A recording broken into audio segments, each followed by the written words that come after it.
Hey guys, it's Miss T. We're starting another week of art, and this week we're studying Henry Matisse. And for those of you who've taken my classes before, you're probably a little bit familiar with him.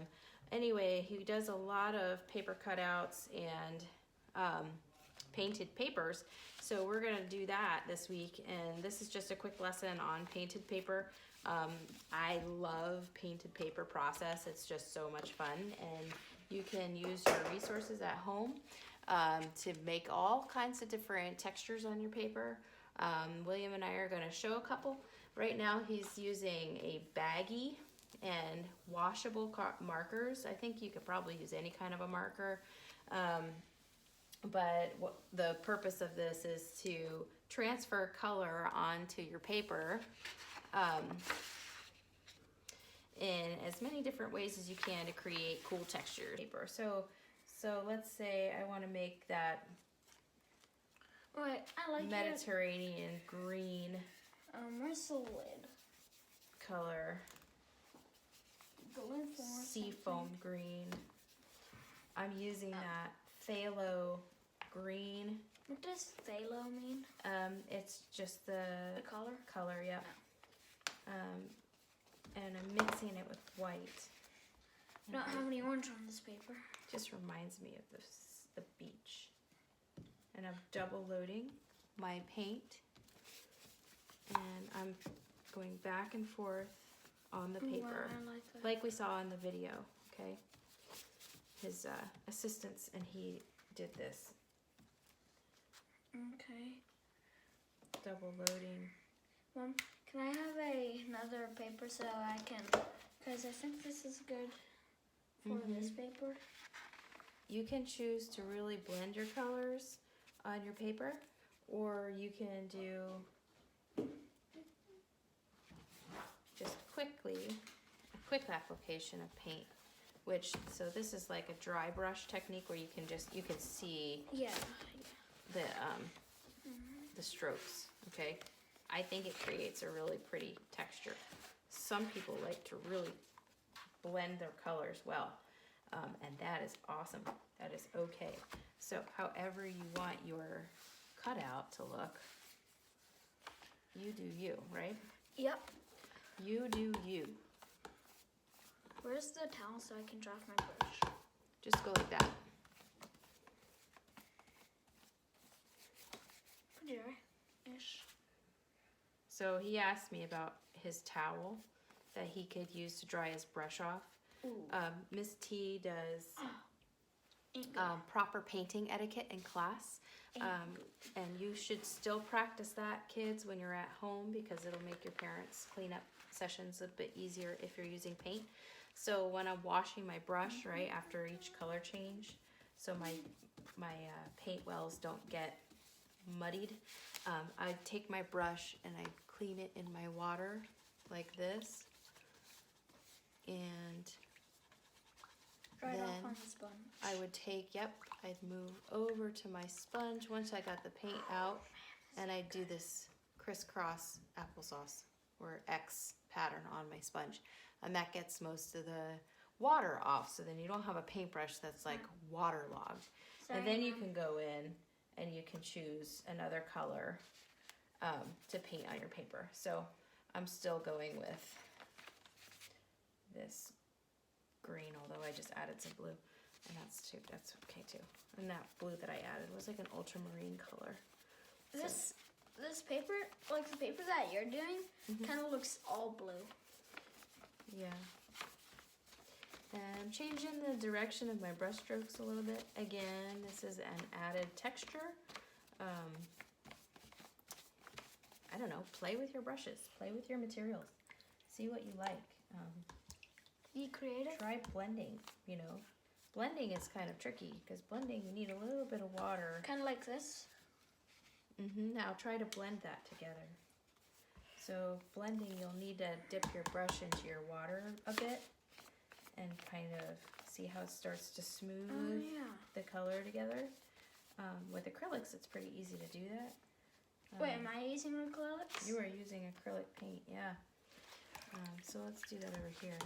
don't know how to pronounce it. Acrylic. Oh yeah, paint. Acrylic. So I want to blend that. I don't want to see my brush strokes, so I'm just going to go back with a little bit of water on my brush and try and smooth those lines. Did Henry Matisse ever did he ever smooth out his lines when he painted? I'm sure he did. Or did he not really care and just want to be messy and stuff? I wish that I was a fly on the wall in his studio so I could watch his process, because every artist has a different process, and I'm sure it changed over the years. But he did contour line drawings, which is another really fun project that I'd love to do. I want to be a fly. I would not want to be a fly on the wall. No way. Afraid of getting smushed? Yep. Yep, that would be scary. Anyway, I'm liking this paper. I think it looks pretty good. I might turn it this way. I got some blending pattern down here, and then I've got this pattern here where I can actually see different brush strokes, and I can see layers of color come through.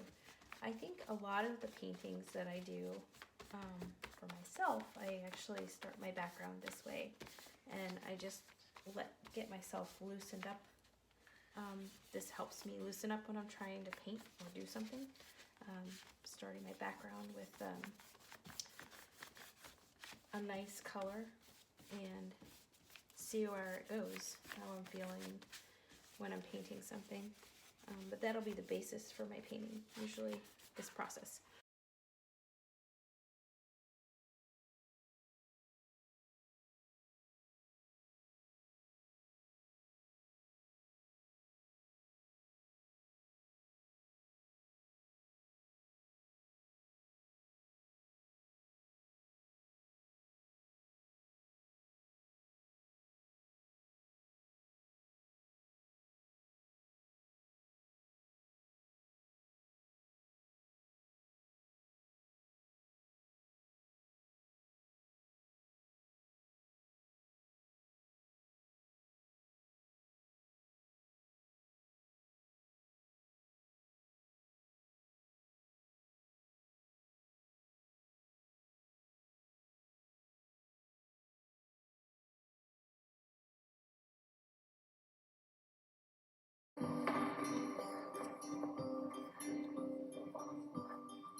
How did he do it?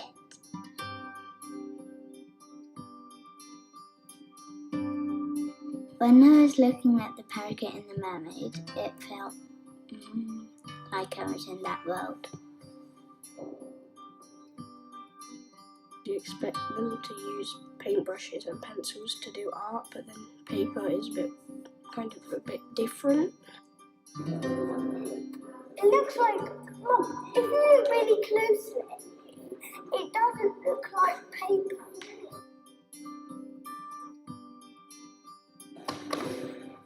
We should be together because we've got that thing. Wow, that's cool. When I was lying down, it looked like it was falling onto me. After I look at art, I like drawing. I'm going to try and draw the face that I saw on the wall. It's kind of like person like this. Yeah, person like this. Yeah, person like this. With but with the legs not attached to the body, breaking.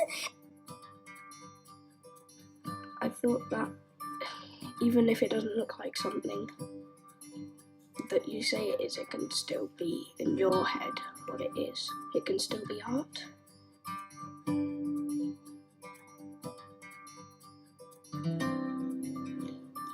You're doing really well for an old man, because my grandpa wouldn't be able to do that.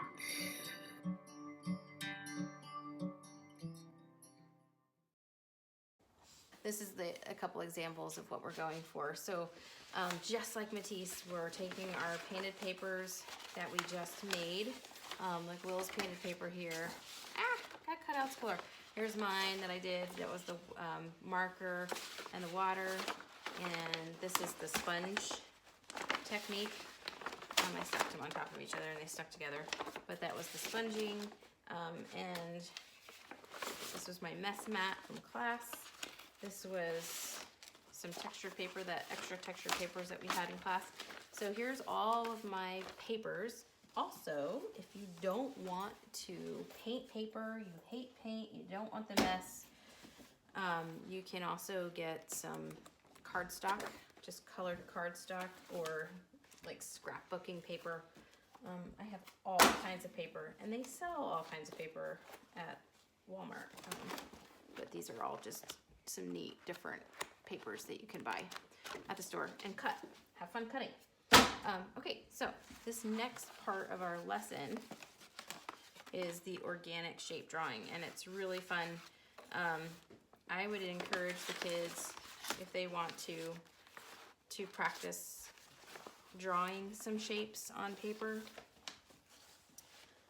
first, before they just organically cut. They can draw on like this. I did some drawings on paper. And then I just ran it through the copier on cardstock, and then I cut the shapes out. So here's some example of shapes. I love the Matisse underwater scenes. Let me put it on a backdrop so you can see the shapes better. But these just look like some of the underwater I have a question. flowers. And things that you'd see underneath the sea. Yes, what is your question? So are these gonna be our backgrounds, or are we gonna cut these? Those are the papers that you're gonna cut. Those are the painted papers. And I did put some stars on there too. And just some squiggly lines, angled lines, curvy lines. Use those 5 elements of shape and then just cut them out and use them as your templates. Now, the one thing I did want to point out with this example is that I did use the negative space in some of my composition. So whatever you cut out and you falls to the floor, you've got your positive space and you've got your negative space. And so you can use both parts of that in your composition. You are not limited to just what you cut out. What's the difference between positive and negative space? So we saw this in the video, but if I was to take this picture right here, all right, well, let's just do it, right? I'm just gonna take this. This is my shape. I'm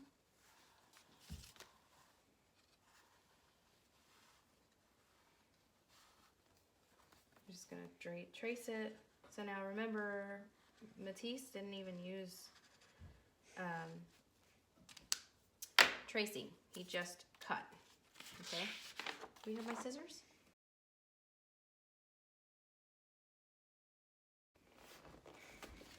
Okay, so now this is an example of positive and negative space. So if I'm cutting,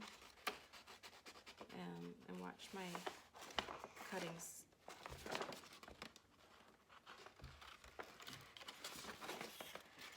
Let's just cut this out like this.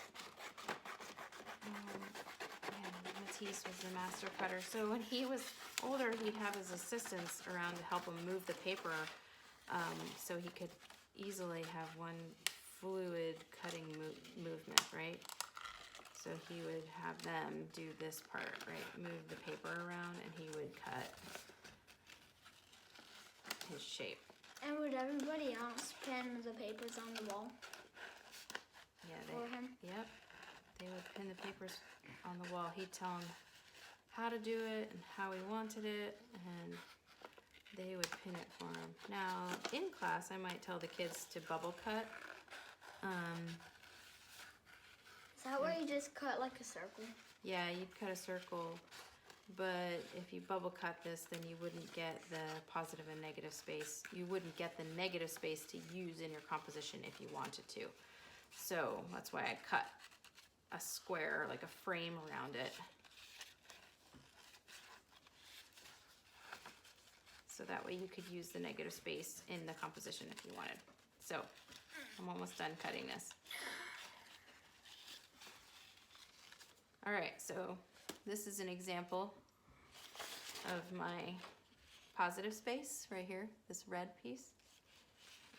That's what I cut, and then the negative, no, the negative space is what's left, okay? So this is positive space, and this is the negative space.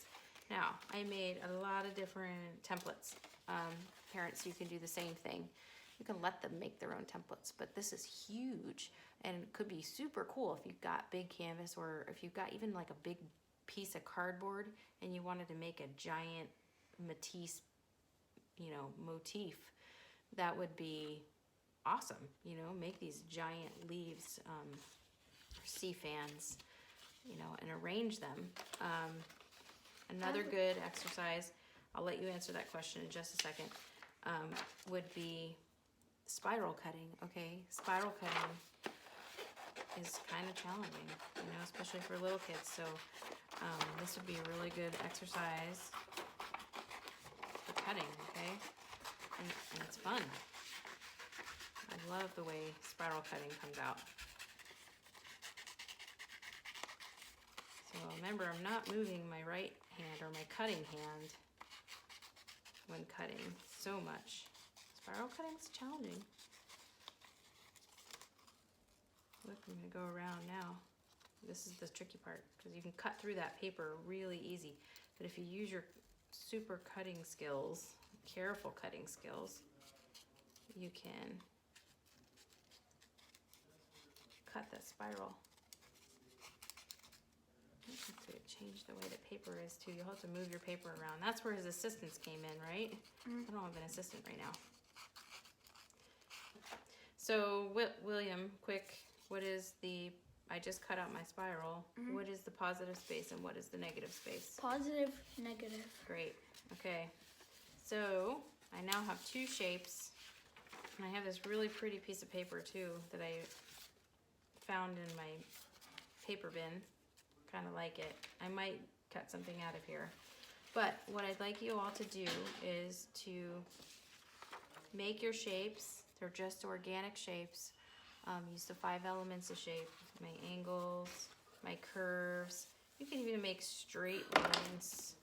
I did one that looked like kind of like grass, you know.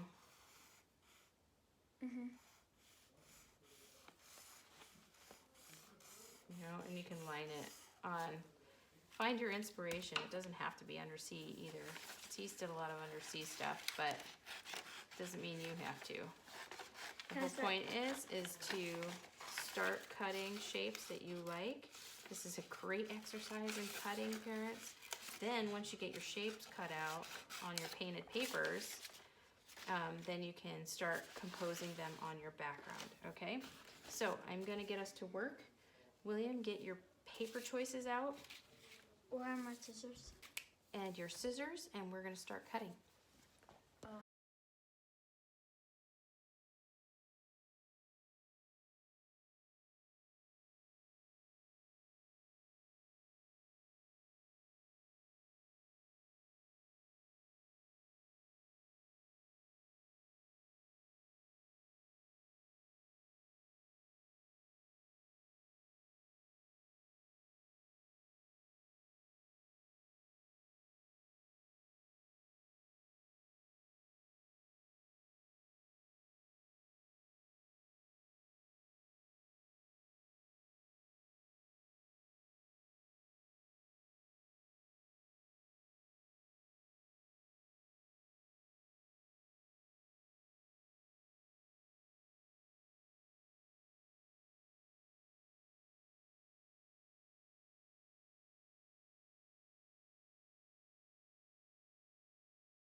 Okay, parents, I did some pretty complex shapes here on this composition. So if you have a younger child in kindergarten, first grade, second grade who's not quite used to cutting, I would suggest keeping the sizes of the paper very small and keeping your shapes super simple. So for example, in this piece, there's a lot of swirls and there's a lot of curvy lines that get really challenging when you're getting into these gaps. And also I showed a technique to cut multiple shapes out of one pattern. And if you're going to do that with the younger kids, I would suggest folding the paper in half only once and keeping that fold pretty small. So for example, say I'm using this as my background paper. For a young child, just so they don't get frustrated and angry with the process, I would allow them to use a pencil or an oil pastel to draw the shape, or a marker. So for example, keep the shape simple. Maybe have them draw just simple organic shapes, like a football, or a circle, or a triangle. You can do an angled line or an angled shape. Remember, it might get challenging for them, so keep it like a lightning bolt. I'm not sure if you're seeing all those things, but keep that small. So maybe start with just a few shapes, okay? And then have them cut from a smaller piece of paper, okay? And they won't have those scissors. Those are really my fun scissors. But they'll have scissors like this. And so just have them start out with the cutting. Your cutting hand does not move. The hand that you're holding the paper with does, okay? So you want to have them turn the paper and keep that cutting hand still, okay? And just have them focus on what they're cutting, okay? So there's a shape, okay? Simple is best to start with the young kids, okay? So I would, circles are easy. So my cutting hand is still, it's not moving. And my other hand is turning the paper, okay? And just have them work on that. So lightning bolt, there's gonna be a lot of turns in this one with your non-cutting hand, okay? And I will attach the cutting worksheets to this week's lesson so you can print them out and work on cutting with your kiddo, okay? Because there is a lot of cutting. That's a really fun shape. I really like it. You can combine it with other shapes to make different things. You could even just use these two shapes and that's it, and just have them cut over and over and over again, my younger ones. And then just have a whole palette full of angled lines. Or you could even take this shape, instead of it being angles, it can be like a curvy lightning bolt or a worm, right? Have them cut the worm out. But for my younger kids, please keep it simple. Keep that cutting hand steady and use that non-cutting hand to turn. Okay, so what I was saying was you can take these simple shapes and have them cut several of them and arrange them in different ways that would look visually appealing. Now, if you wanted to try them out on cutting multiple shapes in one try, just remember that their hands are not as strong as yours, so you want to limit the folds So you would fold it in half. You wanted to draw just one shape on that folded paper to get 2 circles.